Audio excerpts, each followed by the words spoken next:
I'm back, and that means it's time, once again, for Little Sugar MTB. I'm Rich Drew, founder of the Ride Series MTB Skills Clinics, and your host for last year's Genius Guide, where, in episode 1, we got you dialed in on the best places to stay here in Bella Vista. In episode 2, we dove into bike setup and gear choices to help you out there on the course. In episode 3, we took you through a Ride Series MTB Skills Clinic to help you get that technique dialed. Episode 4, well, we visited the top 10 cruxes on this ever-challenging course. And we wrapped it up with our final installment, which was a mildly entertaining race vlog. Now you're probably asking yourself, great, Rich, what's in store for this video? Well, the goal is to take what I got from that experience last year and bring you 3 critical elements, best practices, if you will, that will hopefully allow you to have the ride of a lifetime in this year's event. Are you ready? Number 1, it's very important. Don't go out too hot too early. We're here, 1.5 miles in at the first big climb of last year's course, and this is where things really went south for me. And it's simple, I didn't stick to my game plan. Heart rate's already getting high, dude. I gotta chill. Here's the thing, stick to your game plan. There's gonna be traffic. What I can tell you last year from my experience, the traffic wasn't bad. I didn't have any issues passing anybody at any point in the race. So this year, my plan will be temper the output at the start, try to slowly ramp up, and just click off as many passes as I can. You need to take advantage of who you are as an athlete and play to your strengths. Number 2, have a solid fueling strategy and stick to it. We're here in the Ride Series Nutrition Laboratory, just working on a few things. And for me, the nutrition game, it's 3 phases. I'm thinking about what am I doing leading up to the event. So the few days before, I want to make sure I have adequate protein intake, carbohydrates, and obviously fats. I want to keep it as clean as I can, but I want to stay hydrated. Find something that has a decent amount of sodium. Don't just pound a bunch of water. Then you got race morning. For me, race morning, simple. I'm up really early, getting a little bit of coffee, and I like to have some mild protein, like some packaged turkey and gluten-free pancakes with a decent amount of maple syrup seem to work well for me.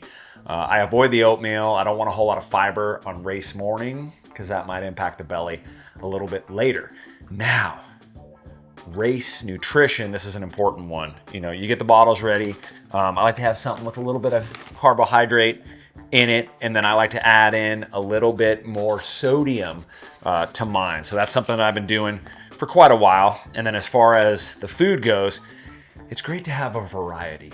And the reason is, you never know what you're gonna want in the beginning, the middle, and the end. I like whole foods. The bars are really good.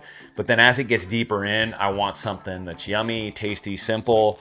That could be some yummy chews that are a little bit sour and sweet. Another one I really like are these untapped maple salted cocoa. These are really, really good. It's up to you. Just find something that works. Take the time now, about a month out roughly, to figure out what the strategy is. And most importantly, stick to the dang strategy. Last year, I didn't, and luckily somebody reminded me, eat early, eat often. And this year I'm gonna do that because I'm going to perform optimally. All right, number 3. This one is important, it's be malleable. Last year, I came into this race with some aspirations of finishing well, not only in my age group, but potentially overall. That went out the window very quickly. It turned into more of an adventure. That quickly turned into, I just need to finish this race. Then it even got to, I just need to get through the next mile. The mindset was solid going in, but when things didn't work out as I'd planned, I tried to just stay as focused as I could. And thankfully, on the mechanical side, I didn't have any issues. Trust me, I saw a lot of them. I made sure to run robust tires. I made sure I had a lot of orange seal in those tires, and I even rode in a manner that would help me save the tires, the bike, even my body. I walked a couple of sections of the ledges because that's what I felt was the best thing to do in the moment. Now this year, I'm gonna come in a little bit more prepared physically and mentally. So hopefully I'll be in better shape. I'll have a bit more solid of a game plan and be ready to approach this race more like an adventure because I had that experience last year. All that being said, trust me, I'm still prepared to pivot on a moment's notice just in case something goes wrong. But at the end of the day, don't worry about it. You know why? Because you got this.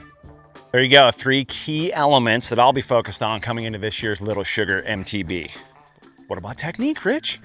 Well, that always applies, and don't you worry, we got something up our sleeves to assist you on that front. It's the Discover Bella Vista Genius Guide Shakeout Ride. Now, what is this event? Well, this is an opportunity for you to listen to me break down some key technique, but on top of that, it's an opportunity to head out on course and work on these techniques in specific areas that are highlighted by some really cool signs that we'll have out there. And this is gonna be a great opportunity to build that last little bit of confidence right before race day.